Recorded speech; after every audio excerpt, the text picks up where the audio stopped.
Hey guys, Indigo Eclipse here. It's been a little while since my last video, but I wanted to do one about the crazy solar activity we've been having.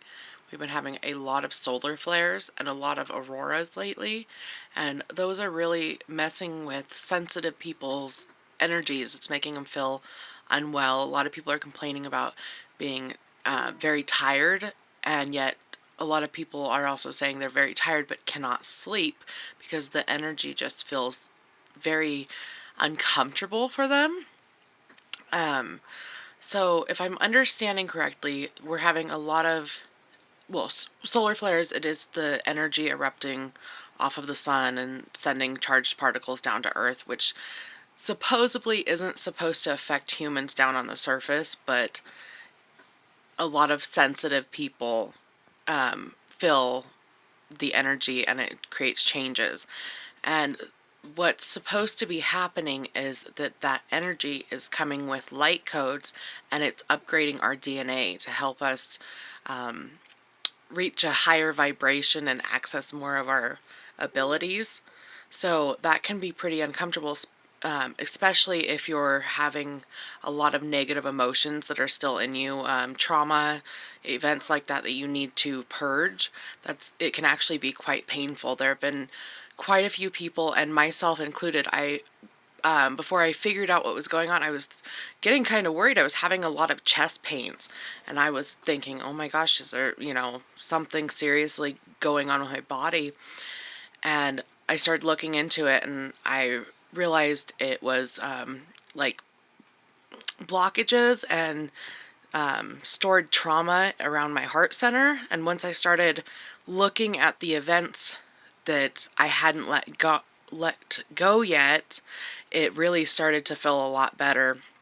And I'm still getting bouts where it'll start hurting, and I'm like, okay, what was the last stuff I was really thinking about? Is that related to this? And I've been able to work through it.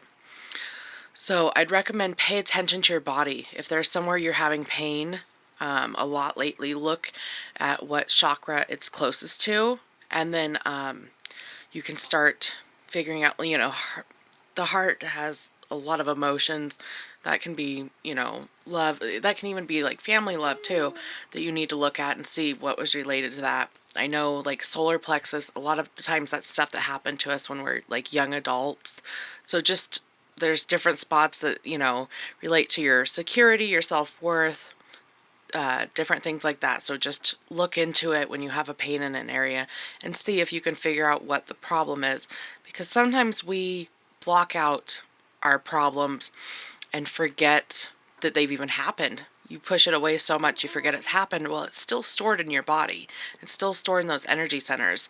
So right now is a really good time to pay attention to those odd little aches and pains you have, especially if it's not related to a medical condition. Always, if you really think that it's, if you think it's something dangerous, I would advise to have a doctor check it out. And then if there was nothing wrong, then definitely look and see, okay, what emotional issue could that be related to, and then work on that. So you're probably going to be feeling a lot of different things if you're very sensitive. You'll probably be very tired. You might get random bouts of excess energy. People are complaining about headaches. Like I said, the random pains, especially around the chest area and the head, because your crown and heart chakra are being upgraded right now. So pay attention to the different pains. I already said tired, appetite changes. You may be noticing a lot of time glitches. A lot of people are looking at their clocks and they swear it says one time and they'll come back later and it's like an hour behind what they thought it was. Excuse me. There's a lot of odd things like that going on. Definitely issues with technology, cell phones, TVs, radios, even, sorry about that. Sometimes like stores at the card machines at the stores. Confusion. I always have that one, regardless of solar flares. But I didn't want this one to be very long. I just wanted to encourage everybody to look into those areas where they're having aches and pains and see if they can clear out some of that baggage, I guess, and try to help keep elevating your energy to make the transition a lot easier, because the Earth's energy is changing and so is ours. So keep working on it. I will try to do more videos. Life has been a little crazy for me, and thanks for everybody who's still watching. I will see you in the next video.